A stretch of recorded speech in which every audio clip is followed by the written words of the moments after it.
This episode is brought to you ad-free thanks to all of our wonderful patrons. You get tons of exclusive content and help us keep the show going by joining at patreon.com/shonenflop. And welcome to Shonen Flop Chibi, a first impressions mini episode where we talk about the first chapter of the series we'll be covering in depth next week. I'm Jordan, and with me today, as usual, is my lovely, thick co-host, David. Say hi, David. Work. Oh, hi, David. Why'd you say that in like a Swedish chef way? Because we're covering the Nordic-inspired Ice-Head Gill, and I kept thinking it was Axe-Head Gill, but I will probably make that mistake many a time. Yeah, just chill, David. Chill your head. Chillax. Chillax, man. Chillax. Just chill. All right, so this is Ice-Head Gill. Was written by Hachiya Ikuo, and the run dates were between June 26th, 2023, and ended on November 13th, 2023. It's got 20 chapters, 2 volumes.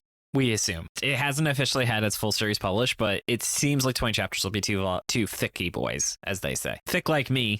Is this another one where it's going to end like, it's going to have like 2 or 3 extra chapters? I don't know. We'll find out. You mean just like the second volume hasn't been published yet? Okay. Yeah. This isn't a Build King situation, is what I'm asking. No, I don't think so. Okay. So anyway, God, we still haven't read the final Build King issues, have we? And we never will. I don't ever want to. Anyway, first chapter summary right now. Gill Sol's father, Dreki, was a powerful warrior who carried the king's axe and trained 7 warriors until one day, David, he allegedly went crazy and killed them all, along with the prince. This caused Gill to sail away when his father's enemies came to kill him for revenge, only for him to wash up in a wrecked place called Urchin Island. 2 years later, Gill is made to work as a slave/tax collector for the leader of the town, Mela, a large dummy mommy who for some reason looks like the Statue of Liberty and is coincidentally his adoptive mother figure. He both loves her and is angry because she stole the king's axe from him when he arrived and was cast away, more or less. A local asshole named Zakuro taunts Gill for having a murderer as a father, and Gill says that all that shit's a lie. His dad would never kill anybody. Also, for the record, Gill's 13. He's a little boy. Average shonen protagonist. Yeah. Just then, an evil castaway washes up, and Mela throws Gill an axe, which is kind of lamer than the king's axe. It's kind of an axe. Generic brand axe. And he even complains about it. Yeah, he's like, oh, this is just a lame axe. But anyway, he still easily takes him out. Mela says that they need more weapons because of shit like this, which is allegedly, what the taxes are for. But Zakuro disagrees because the island is mostly peaceful. Popcorn, David. That night, Mela executes the castaway by throwing him off a cliff before eating dinner with Gill. She then gives him his father's journal, which she took when Gill washed up. Gill opens it up and finds information on liches. Just then, a fucking lich happens to show up. Just right then, just total coincidence. Whoa, it's a lich. We just found out about liches. Whoa! Revived from the corpse of the dude Mela executed. The lich stabs Zekiro and then jumps into him. That is literally what happens. He jumps his bones. Yeah. They try and save him, but Zakuro's corpse hops up and slices Mela's left arm off like she's fucking Shanks or something. The lich demands that they join him and kill Mela, but Gill stops him and takes the king's axe from her unconscious body. He then cuts the lich's head off, which yells at them that humans are descendants of false kings and should not exist. After giving the living head a Viking funeral, Gill says he wants to go back to the kingdom to find out what happened to his dad.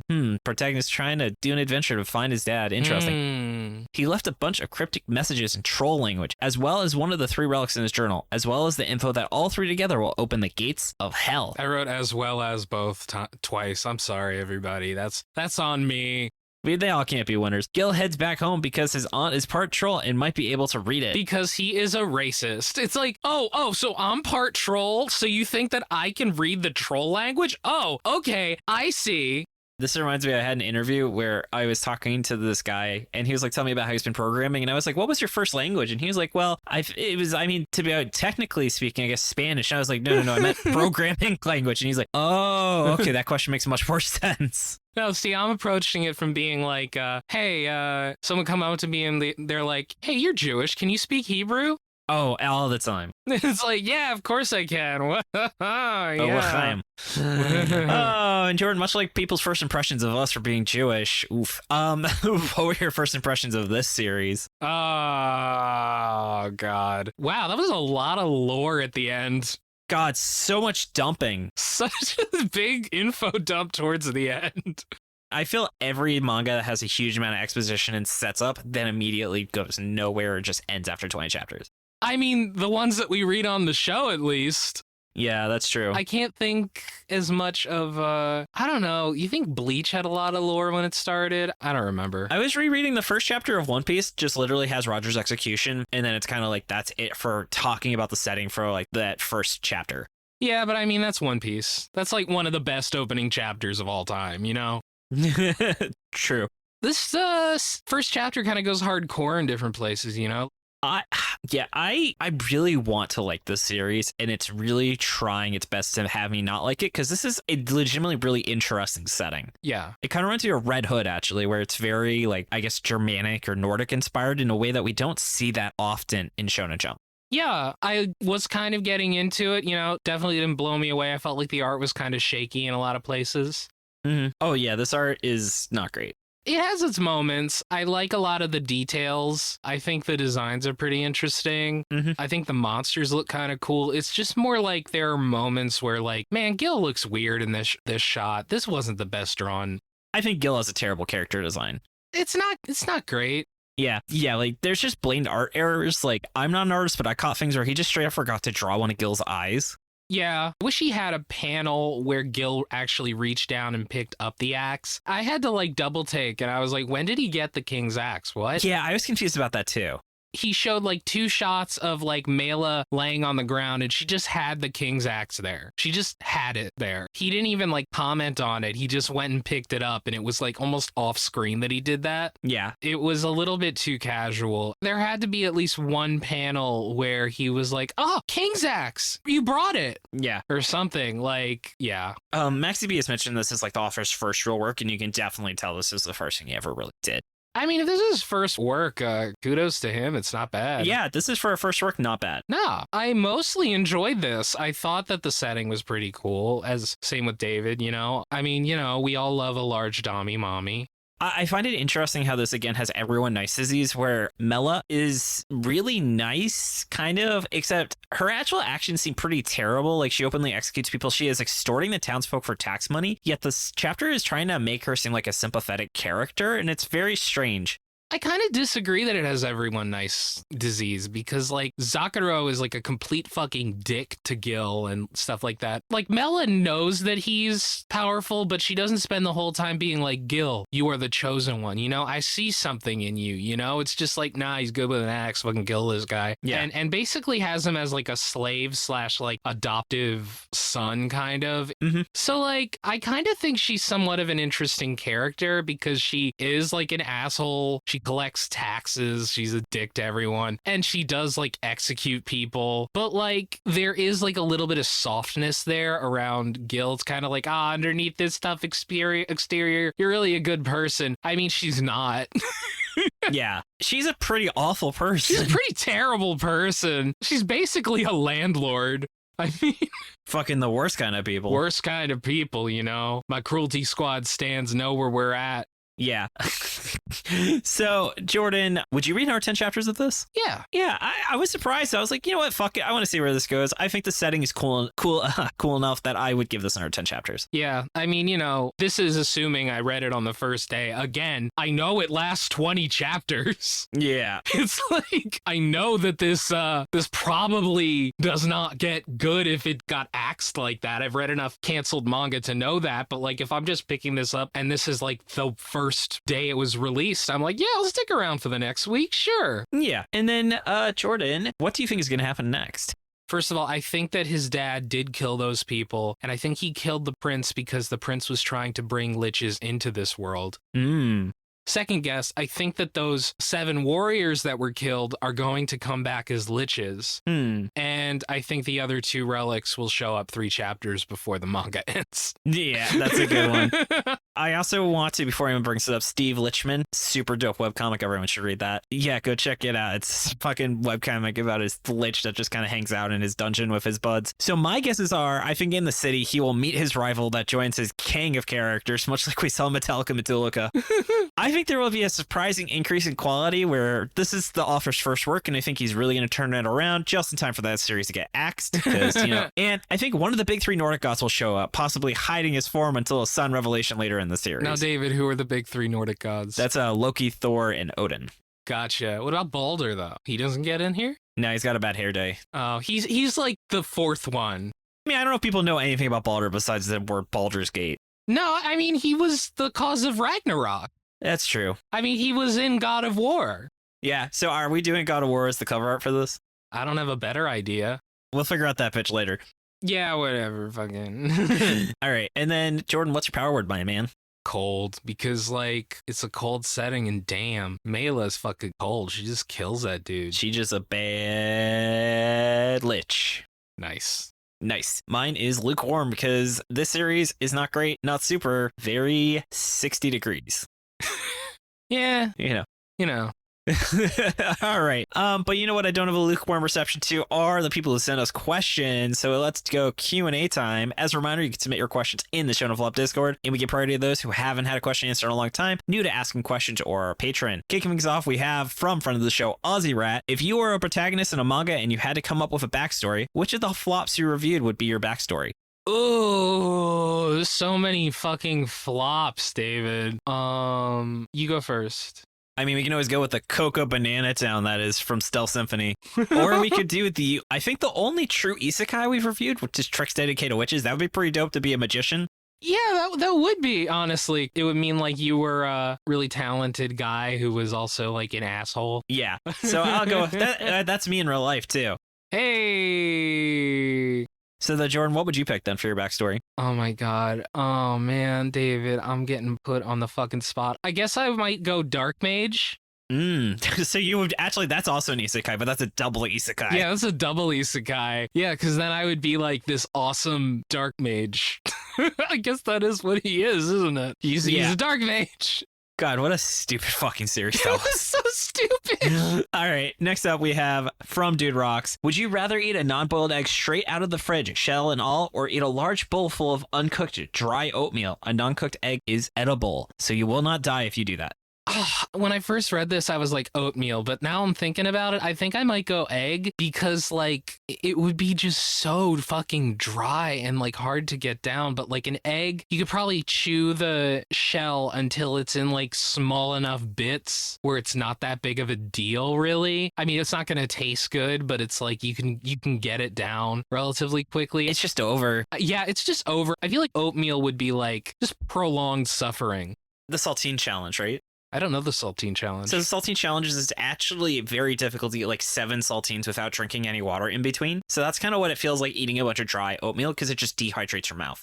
I feel like I could do it, but yeah. Go for it. Okay. Do it for the gram. Next up, we have another one, Ashley from Dude Rocks, who said, what would Chainsaw Man's 6-word summary be? So off the dome, Jordan, what would you say is a 6-word summary for Chainsaw Man? Is the name Chainsaw Man 1 word or 2 words? This is important. Chainsaw Man is 2 words. Chainsaw is 1 word, and man is a 2nd word. Chainsaw Man, Chainsaw Man, Chainsaw Man. Nice. Mine would be, dude, go fucking read Chainsaw Man. No, maybe it's like, miserable boy wants to touch boobs. Yeah, Makima is the fucking worst, period. All right, I fixed my 6-word summary game. Next, from Red Blade, what would be your opinion if someone in Champaign, Illinois grew some grapes and processed them into alcohol? Would it be sparkling wine? As it does come from Champagne, technically speaking. Yeah, I love this. Yes, that's a great question. Great question. Thank you for asking. That's a very strong contender for question of the year for next year because this is too late to be considered for the 2023 floppies. But Red Blade, we will not forget about this question. I would say that... Hold on. This really makes you think, you know? Sorry, the FBI's on the phone. They say the answer is no. I say, fuck the FBI. I would call it Champagne. There what? you go. What? Oh my God. Ah, oh my God. No, I'm being taken away. David. Ah, David. Ah, ah, ah. We got We got him. Okay, Yeah, yeah. Oh, we're having fun. Yeah. From Meru, who asks, what artist would you choose for a Magu-chan revival? So what artists that didn't draw Magu-chan do you think could really harness the adorableness? I think the artist of Nico Wappa could do a pretty good job because he already kind of has that like cute, like supernatural being vibe. My gut reaction was just whoever is doing the Pokemon adventure manga right now. Oh, that'd be great. Just because, like, I feel like somebody who's good at doing the cuteness of Pokemon could nail this. Because you need someone who's good at cute things, but also some Pokemon are kind of scary. So, and you want to be able to do a little bit of scary stuff there, you know? Yep. And then we have one more bonus question from David, who asks, if you were to be able to submit a question to Oda for an SBS, what question would you submit, Jordan? Fuck. How did Robin's boobs get that big even though she was already an adult before fucking time skip? No, I don't know. She's a growing woman. I think Robin also gained like an inch of height, which probably shouldn't happen when you're 28 years old. Yeah, what the fuck happened there, Oda? I don't know how that went down. I have to think because actually my question someone asked, and I'm really annoyed because Oda was like, wow, that's a great question, where I would have asked if all of the other Straw Hats had devil fruits, what devil fruits would you have given them? Ooh. Right? But he actually answered that one. Oh, also, this reminds me how there's a dude who has the pocket fruit, and I'm just imagining that's actually an unawakened form of the Santa, the mythical like, human Santa fruit. And that's how it manifests. And I think that's how I want to play for the next One Piece RPG character, is that? That's good. That's good. So actually, yeah, so there we go. I can't think of anything better. So Oda, do you believe in Santa, and is he real in the One Piece world? Yeah, is Santa real in the One Piece world? That's pretty good. He's definitely saying he's real to Chopper. Chopper is a reindeer. I actually think that would actually be a good question, is why are there no zone fruits for animals that only exist in the One Piece world that we've seen? Okay. Oh, that like, makes no one sense. has a Sea King devil fruit, which I think is interesting. Yeah. Oh, man. Yeah, that's a fun question. Thank you so much, David. That's a strong contender for question of the year. All right. Well, all I want to say, Jordan, is thank you so much for all of your hard work on the Chibi episodes. You're welcome, David. And thank you so much for your hard work as well. Props to Shannon for the awesome cover art. You can find her online at illuminyatea. Thanks to Dylan for assistance with editing. You can find his podcast, Anime Out Context, at animecontext.com. Thanks to Tucker and Maxie B for assistance with pronunciation, translation, other miscellaneous research. Find us on Twitter at ShonenFlopcast, Tumblr, Shonen-Flop, and our website, ShonenFlop.com. We're also on Spotify, iTunes, YouTube, or wherever else you get your podcast. And as I mentioned, come join the Shonen Flop Discord. Hang out with us. We've got some cool people on that Discord. You can submit your question, to submit your 6-word summaries. It's just a great time. And if you've been enjoying the podcast and want to help us keep going, consider subscribing to our Patreon. Wouldn't be able to keep the show running without your wonderful support. You get a ton of awesome perks, including exclusive episodes. Jordan, what are we dropping in December for our patrons? Well, my friendly patrons, me and David are actually just about to record this. We are going to be looking at pilots of some of the flops that we have covered on this show. Yes, we are going to be looking at some of our fan favorites, including Red Hood, Tokyo Demon Not Shinobi. Tokyo Shinobi Squad! We're going to be looking, including Red Hood, Demon Bride Story, and Iron Knight. So stay tuned. There's one more. Well, that's why I said including. Oh. Fine, you want me to just list them all? Fuck you, but May no. as well. There's one more. Yeah, that et cetera is pulling a lot of weight. It's rookie policewoman Kiriko. Yeah, we're going to be looking at the pilots for Iron Knight, Red Hood, Tokyo Demon Bride, and Rookie Police Woman, Kuriko-san. And then you also could be sitting and listening to our recordings live or listening to the warm-up audio where you can hear the very interesting topics I bring up to our guest, including my strange obsession with string beans. Yes, you can listen to very interesting things, David says. Interesting question mark. All right, let me read off some of our wonderful patrons, starting with our dolphin dad. We have got Glowmac, Rachel, my wonderful wife. Yeah, I can't believe it. She was like, how many slices of cake can I send you in one day? And I was like, I guess we'll find out. She's your own Tokyo Demon Bride. It's almost like that's why we reran that episode when I got married. And someone mentioned Sean's long, slender figures, me cautiously slippery when wet. Moving on down to the ravioli tier, where you can get cute photos of my little Puppuccino. She's a very good girl who invented a new type of stretch yesterday. We have a name written in Japanese, Chris, Eva, Karate Chopsticks, T, and Trevor Schechner. Moving on down to the King of the Forest, we have 090Z, Bandit Stoof. My girlfriend. Chad, Jacob Andrew Galway, Kirby Munn, Marty, Max Baker, Sarah Hydra, and T. Wolfwood. Moving on down to Galactic Ball Federation officers, we have a mid-sized sedan, Andy's Islands, Blamumu, Brandon M, Brian Sexton, David Ackerson, Dennis James Moan, Drago, Drew, Dylan, Nigel, Fax, Generic Man, Hans, Heavy Metal Hermit Crab, Keanu, Kylie Denton, Manly P. Hall, Marabara, Matt, Mike. My name is Jory, and I was born to podcast, so was I. Ralph Iskoff, Resident Warhammer Nerd, Rosenda Mendoza, Ryan Jasinski, Scott Fischler, Silly Rookie, Simming for Senpai Ash, Staghorn, Taper Clip, Tucker Watley, Wright, and ZZ Digital. Thank you all so much, along with our wonderful Beast Children. Yes, I love all of you. All of you. Aww. Especially Bandit Stoof. And I love you, Jordan. Anything you want to toss in there, big guy? Check out Mission Ignition and play Cruelty Squad. That's kind of it. Do it. Yeah. You should go email the guy who made Cruelty Squad and see if he'll be on the show. He's just like this very strange Finnish guy. I don't know. We have one Finnish person on the Discord, so I'm sure they'd love the representation. Yeah.